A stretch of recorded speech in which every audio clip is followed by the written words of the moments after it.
Ya kok. Ada mawate ada sarantane wis. Nak duwe lontong iki. Wis anu ngono anggo lek ninggali arek kencong. Jajan opo kuwi? Karo anakmu lho, ben kedulinan. Kopi. Hah? Kopi. Apa itu? Kopi? Iya. Apa kok kowe kuwi? Kambing. Kambing. Iya.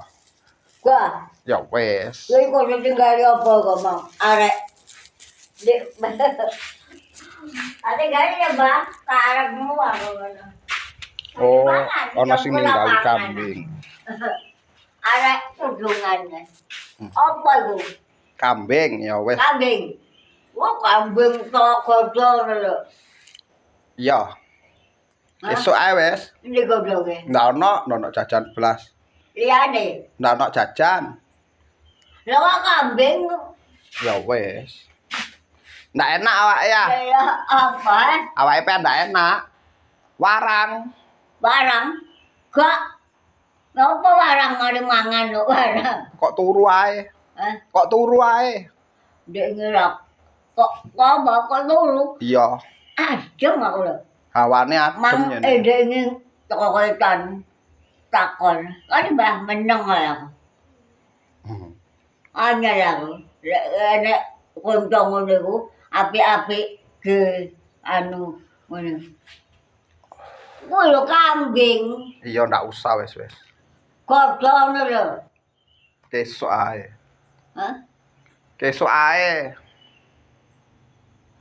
Mari mangan di sana. Lontong. Ndono lontong durung dodol, ndono durung dodol. Ya kambing tok. Iya. Mari sarapan. Hah? Mari sarapan. Sopo? Pean. Sopo? Pean. Mari. Kowe?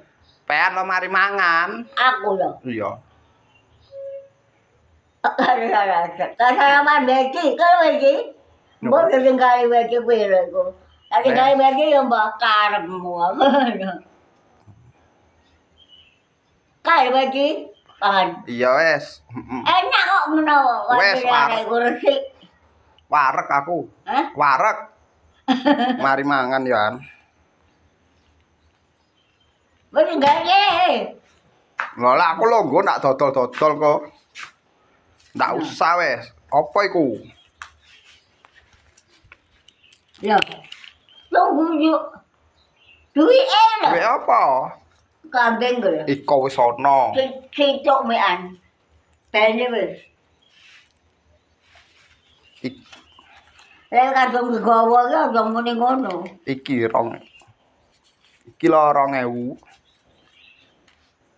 Ya. Iku 10.000 iki lho 2000. Piro iki? 2000. 3.000 kuwi. Iya. Iki 2000. Nah, Wes iki ae 2000. kok ora rugi. Nah. Aku dhewe lho kon timbangmu nang. Anyar aku lah anak kanca. Apa-apa tak jarne ae. Ya pas no duwe.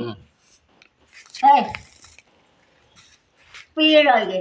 3. Iya. Wes pas. Hah? Pas. Ya pas kok enek wong tuku kadang awan nek arek wong rene. Kok arek etan ngono.